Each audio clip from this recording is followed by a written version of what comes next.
कोल्हापूर शहर झपाट्यानं आधुनिकतेकडे वाटचाल करत असताना शिवाजी पेठ मात्र आपली ग्रामीण ओळख आणि सामूहिक परंपरा जपताना दिसत आहे.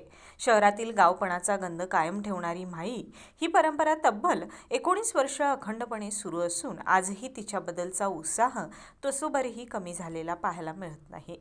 ना नफा ना तोटा या तत्वावर चांगल्या प्रतीचं मटण उपलब्ध करून देणारी माई अशी शिवाजी पेठेतील या उपक्रमाची ओळख बनली आहे. वाढत्या महागाईच्या काळात दर्जेदार मटण योग्य दरात मिळावं या उद्देशातून सुरू झालेली ही परंपरा आज हजारो कुटुंबाच्या विश्वासाचं केंद्र बनली आहे. यंदा माहीसाठी तब्बल 250 बकऱ्यांची खरेदी करण्यात आली आहे. सकाळी 6 ते सायंकाळी 6 या वेळेत मटणाच्या वाट्यांचं वितरण केलं जात असून महादेव गायकवाड यांच्या मार्गदर्शनाखाली संपूर्ण नियोजनबद्ध पद्धतीनं हा उपक्रम राबवला जात आहे. विशेष म्हणजे सुमारे 2000 कुटुंबांकडून माहीचा वाटा आवर्जून घेतला जातो. ग्रामीण भागातील एकोप्याची भावना, परस्पर विश्वास आणि सामूहिकतेचा वारसा आजही शहरात टिकून असल्याचं चित्र या परंपरेमुळे पाहायला मिळालं.